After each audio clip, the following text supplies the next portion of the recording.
रमता राम जपो रे प्राणी, अब तो सुन ले राम कहानी। रमता राम यानी सर्वव्यापक। अपने आत्माओं, पहले तो आपको राम की डेफिनेशन बताते हैं, डेफिनेशन ऑफ गॉड। परमात्मा की कहानी सुनाते हैं। परमात्मा कहते किसे हैं? श्रीमद् भगवत गीता अध्याय नंबर 15 के श्लोक 16 और 17 में 3 पुरुष बताए हैं। पुण्यात्माओं, यहां थोड़ा सा एक आपको थोड़ा सा सत्र करता हूं कि देखो आज मानो कितना इंटेलिजेंट हो गया। छोटे छोटे बच्चे इतने बड़े बड़े सब्जेक्ट को कंठस्थ याद कर लेते हैं और सफल हो जाते हैं। इसी प्रकार आप विद्यार्थी हैं इस अध्यात्म मार्ग के, तो इसमें आप जी ने बहुत ध्यान से और परमात्मा के इन सदग्रंथों को ध्यान से सुनना है और इनको थोड़े से दिन में आपका याद हो जाएंगे ये, जिस कारण से आप विचलित नहीं होगे। इसलिए आपको ये कथाएं सुनाई जाती हैं, रह रह कर उन सदग्रंथों के वो श्लोक और अध्याय बताए जाते हैं ताकि आप याद रखो और भी कोई पूछे उसको भगत को बता सको। फिर वो जाकर के अपने पास रखी हुई उन पुस्तकों को देखेगा कि इस भक्त ने जो श्लोक और मंत्र बताए हैं ये सही है कि गलत। जब वो अपने सदग्रंथों में देखेगा तो दौड़ा दौड़ा फिर वो सतलोक आश्रम बरवाला में आ जाएगा। इसलिए दास आपको रह रह कर ये रेफरेंस याद दिलाता है। और जब पूरे विश्व में ये यथार्थ ज्ञान फैल जाएगा फिर केवल आपको भगवान की चर्चा सुनाया करेंगे। अब तो जब तक ये एग्जाम्पल उदाहरण नहीं दिए जाएंगे तो आप समझ ही नहीं सकते कि सचमुच कबीर इज गॉड। हम अभी तक तो उनको परमात्मा मान रहे थे जो परमात्मा नहीं थे। परमात्मा की डेफिनेशन बताता हूं। श्रीमद् भगवत गीता अध्याय नंबर 15 के श्लोक 16 और 17 में 3 पुरुष बताए हैं, एक सरपुरुष एक अक्षर पुरुष। गीता अध्याय नंबर 15 के श्लोक 16 में 2 पुरुषों का वर्णन है और इनके विषय में यह भी कहा है कि दोनों पुरुष माने प्रभु, स्वामी। अब स्वामी साहब जिसे कहते हैं, जैसे हम कहते हैं तहसीलदार साहब, भाई डीसी साहब, डीएम साहब, कमिश्नर साहब, मंत्री साहब, मुख्यमंत्री साहब, प्रधानमंत्री साहब, राष्ट्रपति साहब, ये सभी साहब हैं, सभी स्वामी हैं, ये मालिक हैं, लेकिन अपने अपने अक्षेत्र के। तो इनमें कंप्लीट जो साहब है वो कौन है? राष्ट्रपति, और सेकंड नंबर फिर प्रधानमंत्री। इसी प्रकार सरपुरुष ये ब्रह्म है, ज्योत निरंजन, ज्योत स्वरूपी निरंजन ये काल है। ये केवल 21 ब्रह्मांड का स्वामी है, मालिक है, साहब है, राम है। राम कहो, साहब कहो, गॉड कहो, अल्लाह कहो, रब कहो, खुदा कहो, ये उस परमात्मा के ही पर्यायवाची भाषा भिन्न नाम है।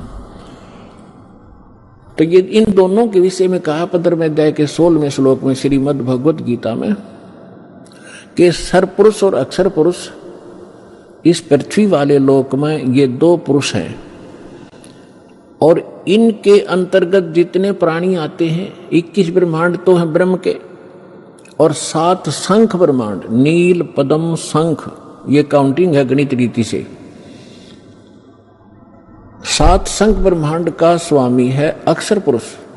वैसे अक्षर का अर्थ होता है अविनाशी, लेकिन ये अविनाशी नहीं है, ये चिरस्थायी है और इसलिए इसको भी अविनाशी कहा गया है। ये वास्तव में अविनाशी नहीं है क्योंकि इससे अगले मंत्र में 17वें मंत्र में गीता जी में वो स्पष्ट हो जाता है।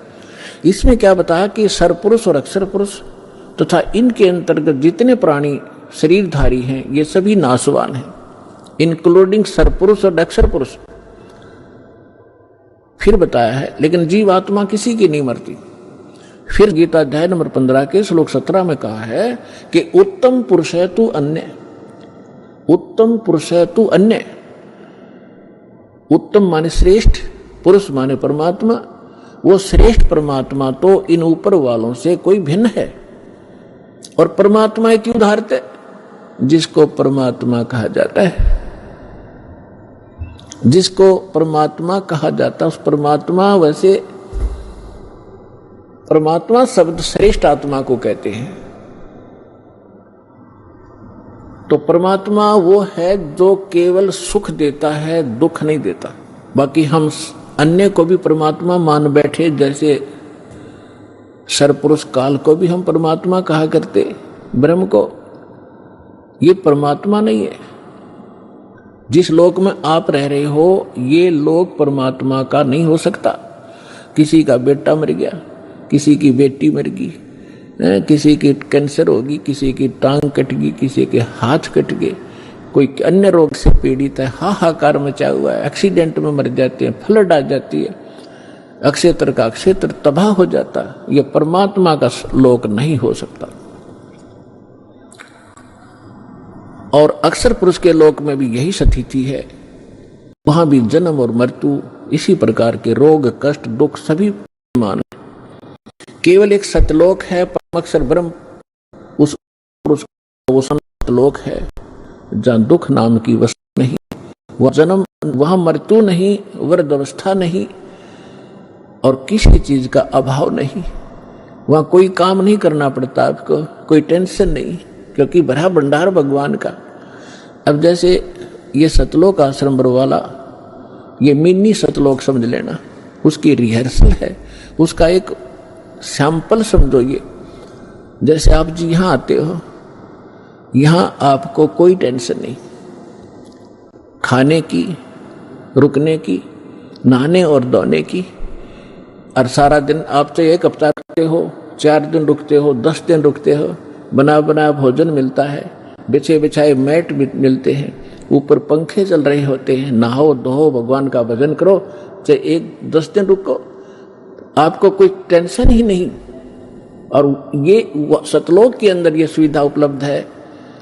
ये काल का लोक है, यहां भी हम इतनी सुविधा नहीं उपलब्ध करा सकते परमात्मा के बच्चों को।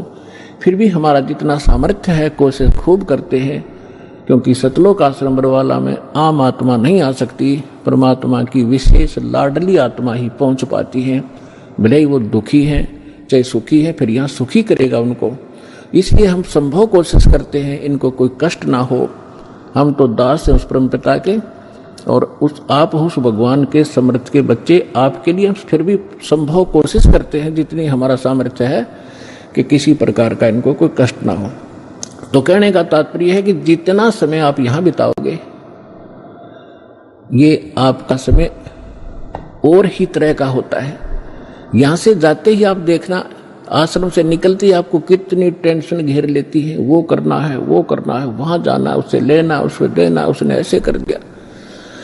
तो हम जब से सतलोक से निकले, हमारे साथ यह बीमारी उसी समय से लगी हुई है।